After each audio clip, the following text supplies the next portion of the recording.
Hi skiers, I'm Jeff from SkiEssentials.com. Welcome to our Top 5 Fridays weekly ski industry news videos. Just wrapped up our December Ski Happy photo contest with Fisher. It was awesome. We got like a few hundred entries, some really good photos, and we just kind of determined the winners officially yesterday. We picked those top 3 and then had you guys vote on Instagram. So thank you to anybody that voted. We had I think close to 500 comments. So it was really cool to see, and it was really close between the top 1 and 2 photos. So check that out. I'll leave a link to the winners page. And we already contacted the grand prize winner, and I'll be contacting the 10 runners up just after this video. So if you're one of those runners up, you'll hear from me shortly. Another piece of kind of fun news. Oh, and to go back to Ski Happy, next week we will be starting the January Ski Happy contest, which is sponsored by Nordica. So we're going to give away a pair of Enforcer 88s, pretty sweet skis. It's really fun just giving away like really good skis in these contests. It's not like leftover, like, throw to the side skis. They're like really good skis. So yeah, you'll have a chance to win Enforcer 88, which is exciting. And then, in other news, boy, this week we've been on snow a lot. Yesterday we had a test and media shoot day with Nordica. Today we did the same thing with Alpine. Not too much I can share right away, although here's Bob on some straight skis. But yeah, no, we've been filming and testing a lot, so we're gonna have a lot of stuff to share with you. Keep an eye out for some announcements, potentially towards the end of next week or maybe early in the following week. But yeah, some really cool stuff to share, and yeah, we've had some great testing conditions and great weather, so I'm pretty excited to share that content with you when it comes time. And with that said, let's get straight into the news. Pretty quick week of news.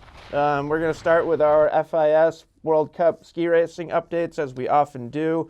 Only 2 races in the past week. There were 2 slalom races, men's and women's, both in Croatia. And kind of the highlight was they both featured pretty tight racing. On the women's side, Petra took the win. Really good skiing from her. And then Michaela was in 4th.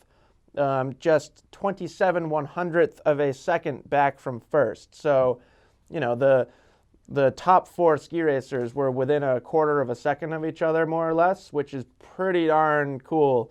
It's fun to see tight slalom races like that, in my opinion. So, yeah, pretty awesome. And then in other news from that women's race, Paula Moltzen took 14th, and Katie Hensine, I think it's Hensine, I'm probably messing that up. Sorry, Katie. Took 18th, which is really good to see on the women's side. Some really good results from the U.S. ski team this year in general. And then on the men's side, we didn't see any particularly high U.S. finishers, but still some really close racing. The top 8 were basically within half a second of each other, with Linus Strasser taking the win. So yeah, really good racing. Can't wait to see what the rest of the season brings us. And we are going to get some World Cup free ride or free skiing, I guess is like the technical term. But slalom slopestyle and big air are about to kick off their World Cup season, so we will cover that as well. And then second topic of the week, a couple U.S. resorts did have to close due to COVID concerns. Probably most notably Hunter Mountain suspended their operations this week, and there was definitely kind of some buzz about this in the industry, so I wouldn't be surprised if you heard about this already.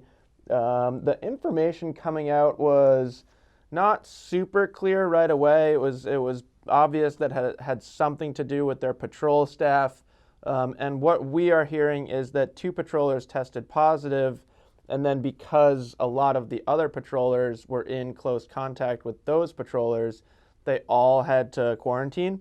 So I believe they tried to bring in some volunteers and were unable to do so, and just felt that they didn't have enough, I think, patrol specifically to operate the mountain safely. The thing that kind of brought this into into the public's attention was the backlash that they received on social media. And I think justifiably so for the most part. I think this is a situation that's going to happen this season. Like, it's inevitable that something like this was going to happen. It was just a question of where it was going to happen, when it was going to happen, et cetera, et cetera, et cetera. The thing that really kind of got people going was they didn't make this announcement until kind of like mid-morning on the day that they closed. So a lot of people traveled there. A lot of people were like dressed and ready to go skiing, and I believe waiting in line, and then were told that the mountain wasn't going to be able to operate. So kind of some frustrations there, understandably so. And yeah, I think this is like, I think we talked about this going into this season, is like there's going to be a lot of lessons to be learned, and hopefully Hunter and other resorts kind of learn from this lesson and figure out a way to at least communicate earlier if they were going to have to close the following day. I think that would have been a much better solution. And I understand if they didn't feel like they were able to do so, or if they were really pushing to be able to open that next day and really thought that they could. So I understand it, but yeah, not a great situation there. And then Bluebird Backcountry, we reported on them a while back. They also closed due to a guest that tested positive, and that just out of abundance of safety, they closed for proper COVID protocols. They did make an announcement that operations are scheduled to resume next week. So that's great. Stay safe out there. Be respectful of skiers around you. All that good stuff. And then this is back to some more positive news. Mount Spokane introduced an all-day uphill policy. So this is pretty much piggybacking exactly off what we talked about last week, how hopefully some of the positives out of this pandemic is that we get more emphasis on uphill access at a resort itself. And this is really cool to see. So basically they're offering a $50 uphill specific pass that's going to get you access to one designated uphill trail. And I presume that once you go up that designated trail, you can come down whichever way you want. But I think that's awesome. And I think this is something that other resorts could look at and follow suit. I feel like it's a feasible thing to do for most resorts. If you've got enough terrain and that you can take one trail and be like, all right, this is the uphill trail. I understand the challenges behind that as well, but I think it's really cool to see. And then they also mentioned that they're considering offering uphill lessons, which I think that's just continuing to take it in the right direction. I think there's a lot of people that would be interested in participating in something like that. If you're buying all this new AT gear, and I think a lot of people would like to go out with somebody who kind of wants to give them some pointers on how to use that gear. It seems silly, like you just clip into your skis and basically walk uphill, like that's it. But I think there's more to it than that. Even just your own moisture management and heat management of your body is a big element of ski touring, in my opinion. But yeah, really cool to see from Mount Spokane. So I'm really, really excited to see that. I know Matt McGinnis, who writes the article, he is too, and hopefully you guys are as well. And then the fourth topic of the week, I thought this was really interesting. New York Times basically gave Kai Jones the full editorial treatment. Put out a big article, a really robust article about Kai Jones. If you don't know about Kai Jones, he is, I think, the son of the founder of TGR. I'm pretty sure that's right. My apologies to the Jones family if I'm getting that slightly wrong. But yeah, 14-year-old skier out of Jackson Hole, and he is already making a name for himself. He put out an edit, I feel like it was a few months ago now, but a lot of people watched it. A lot of people were really impressed by it. Since that edit came out, I would say not even over exaggerating, I would say 25 people have come up to me and said hey, have you heard of this Kai Jones guy? Including people like my parents. So, and they don't really follow the up and coming youth free skiers. So he's definitely getting his name out there. And I just thought it was cool to see like a big publication like the New York Times focus on a young skier like that. I think it's really good for the industry. It's really good for skiing in general. And yeah, I wish we saw more of that. So hopefully this is a sign of things to come. And there are links in there to Kai's edits. If you haven't seen him ski, check it out. Pretty fearless. Spends a lot of time in the air, a lot of backflips. Yeah, really impressive stuff. And then finally, we have our edits of the week. So first up, we have Hoji Style from MSP. Kind of a pretty short little, I think it's like just over 4 minutes long, kind of focusing on Eric Hjorlifson. I always wonder if I'm getting that 100% right. I have such a hard time pronouncing those names.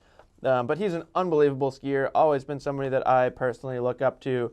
Just the way that he can arc a ski in varied terrain is pretty unbelievable.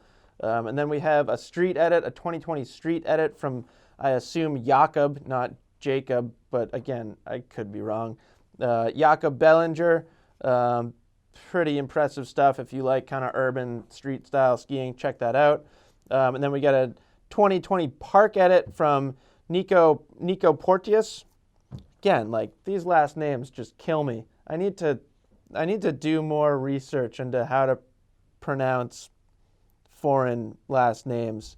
I've actually been a fan of his skiing for a while, so it's embarrassing that I don't have full confidence in how to pronounce his name. But really, really talented skier. I love his style, super, super clean, and a lot of energy too. And then, interestingly, kind of piggybacking off what we talked about at Mount Spokane, the newest episode of Solomon TV is called How to Ski Tour Uphill. So if you're looking to get into backcountry touring this season and you got a bunch of new equipment and you don't know how to use it, check that out. And yeah, I hope we see more uphill access at more resorts, and I hope we see more stuff like this. In fact, we've been talking about doing a video like that ourselves. So let us know if that's something that you would be interested in. And that's it. Happy Friday. Hope you all have a great weekend. I know it was a pretty light week for news. We'll be back next week. We actually have 3 more test days and media days next week. Pretty sure it's with Solomon, Blizzard, and K2 next week. So we'll be busy, but we'll make sure to get a Top 5 Friday video out as well. And yeah, hopefully we see you guys out there on the slopes. Hopefully you're getting out skiing as much as you can. We're starting to feel like we're starting to turn a corner here in Stowe, and the conditions are improving. The mountains more open, and yeah, it really feels like winter. So get out there if you can. We'll see you on the slopes.